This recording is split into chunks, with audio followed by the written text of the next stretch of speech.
Hoi, mijn naam is George Richardson. Ik ben 25 jaar oud en ik kom uit de kerk van Vreedweg 4. En vandaag ga ik mijn getuigenis met jullie delen over hoe ik de Heilige Geest heb ontvangen. Nou, ik kwam naar de kerk heel gebroken van binnen. Veel leegte, veel agressiviteit, minderwaardigheidscomplexen. Ik hield niet van mezelf, ik wist niet wie ik was en ik had een soort van identity crisis, zou ik zeggen. En dit kwam allemaal door het feit dat ik van een heel jonge leeftijd had een heel slechte situatie meegemaakt. En door die situatie groeide ik op met veel twijfels, veel vraagtekens en ik creëerde een soort van dubbel identiteit. Dus voor mijn ouders, voor mensen was ik één persoon. En ja, wanneer ik ben mezelf of ik ben weg van iedereen die mij kende, was ik een totaal andere persoon. En zo kwam ik de kerk in. En ja, in het begin, ja, ik ging gewoon naar de kerk omdat het was gewoon normaal voor mij. Toen ik jonger was, het was een soort van gewoonte vanuit thuis om elke zondag je beste kleren aan te doen en gewoon naar de kerk gaan. En ja, je gaat gewoon naar de kerk. Maar op een gegeven moment had ik een ervaring meegemaakt. En voor de eerste keer had ik vrede in mijn binnenste meegemaakt. En niet eens vrede van, zeg maar, wegens geld of wegens iets van buiten, maar van binnen ervaarde ik echt een rust. En dat voor mij was heel bijzonder, want jarenlang had ik dat niet meegemaakt. En toen begon eigenlijk mijn tocht, zeg maar, om dichter bij God te komen en Hem beter te leren kennen. Ik begon de dingen in de kerk serieus te nemen. Ik begon bijvoorbeeld de tiende serieus te nemen. Ik deed, zeg maar, alles wat ik kon doen qua ja, mijn acties. God te behagen, dat deed ik. Ik ging dopen. En op een gegeven moment hoorde ik over de Heilige Geest. En natuurlijk, dat trok mijn aandacht. En ik had nooit over dat gehoord of geleerd. En het was voor mij de eerste keer dat ik had begrepen dat God in ons kan wonen. Dus ik ging daarin investeren. Ik deed mee aan verschillende vasten van Daniels. En een van de vasten van Daniel die mij, zeg maar, alles had veranderd voor mij, was de vasten waarin ik werd gedoopt met de Heilige Geest. En voor mij was het echt een hele proces. Want ik begon, zeg maar, niet het vasten te doen op mijn eigen manier, maar ik begon me open te stellen door begeleiding van God te ontvangen. Tijdens de diensten, tijdens het moment dat ik ga de Bijbel lezen, me openstellen van wat God van mij wil. En zo begon ik, zeg maar, te investeren in mijn binnenste. Ik was een persoon die echt vertrouwde op muziek, op mijn talenten, op mijn imago, grappen maken. Zeg maar, alles van buiten om mij, zeg maar, te definiëren als een persoon en mezelf een beetje van mezelf te houden. En ook aan andere mensen te laten zien dat ik heb waarde. Dus ik vertrouwde op deze dingen om, zeg maar, mezelf te zijn. En toen ik begon deel te nemen aan deze vasten van Daniel, het was voor mij echt uitzoeken van binnenuit wie ik ben en waarom ik was de persoon die ik was.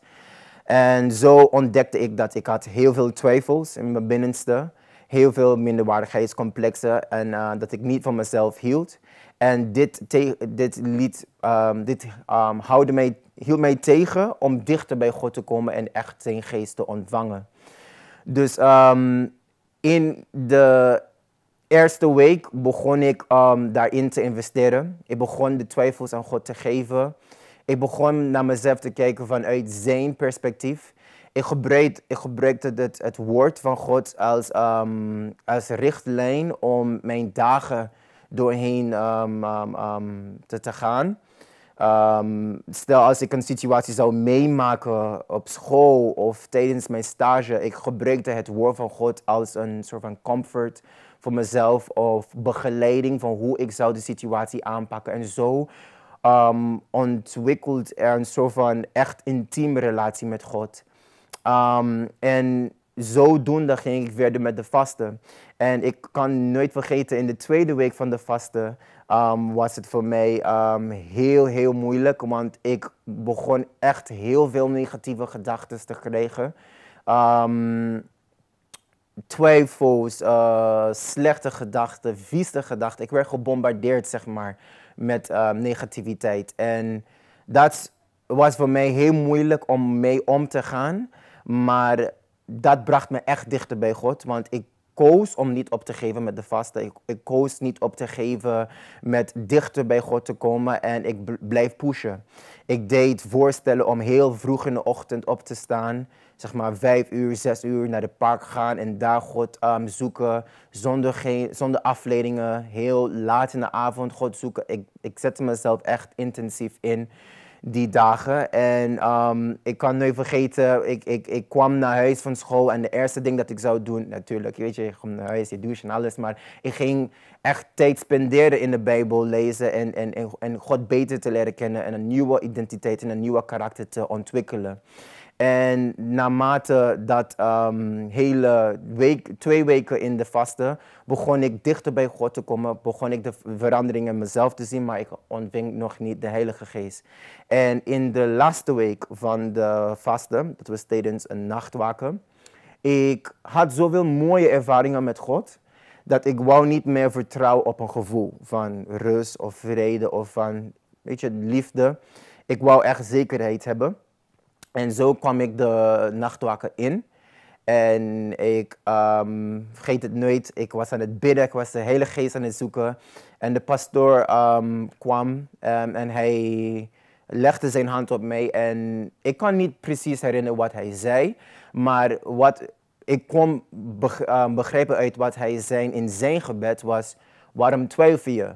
Hij zei dat niet precies, maar dat kwam in mij op. Waarom twijfel je? Waarom twijfel je dat ik van jou hou, van u hou, niet pastoor, maar God in dat geval. En in dat moment gaf ik letterlijk alles. Mijn twijfels, bezorgdheden, minderwaardigheidscomplexen, mijn verleden, alles gaf ik over in Gods handen op dat moment. En de vrede en de rust was al daar, maar ik verliet die nachtwaken met een zekerheid van, vanaf vandaag ben ik nooit meer alleen. En ondanks wat voor situaties ik zou meemaken, God is met mij. Dus dat was het moment dat ik was, ik zeg altijd, dat was mijn bevestiging dat ik de Heilige Geest had ontvangen. En natuurlijk, daarna kwam er strijden. Ik was in een relatie en het is een relatie dat voor mij was, naast God was het iets heel belangrijk voor mij. En God liet mij zien aan ons beiden, dat was niet de tijd om dat relatie te hebben en we hadden besloten om de relatie te beëindigen. En dat was heel pijnlijk, heel pijnlijk. En voor mij het was alsof ik moest opnieuw beginnen van wat zijn nu mijn doelen, waar ga ik nu heen. En om dat situatie mee te maken, het is je liefdesleven, het heeft te maken met heel veel emoties, heel veel gevoelens. En door dat heen zag ik hoe de Heilige Geest mij troostte, mij kracht geven, mij nieuwe dromen geven, nieuwe doelen geven, mij totaal veranderd vanaf binnen. Dat ik op een gegeven moment zo'n zekerheid had dat ik andere mensen kon helpen, ondanks dat ik in die situatie zat. Andere mensen kon helpen, andere mensen kon versterken en natuurlijk vrede en rust kan hebben. Vandaag de dag ben ik een persoon die gelooft in zichzelf, heeft heel veel zekerheid, houdt van zichzelf. Andere mensen kunnen liefhebben, andere mensen kunnen oprichten. Daarnaast, ik ben nog steeds bezig met mijn talent, met mijn muziek, maar het is niet voor mij mijn alles. Het is niet mijn hart zit niet erin. Ik gebruik het graag om andere mensen te versterken, om andere mensen te helpen. En ik ga hier niet stoppen natuurlijk, want zoals ik net zei, God gaf mij dromen, God gaf mij nieuwe ideeën en er is nog veel te bereiken.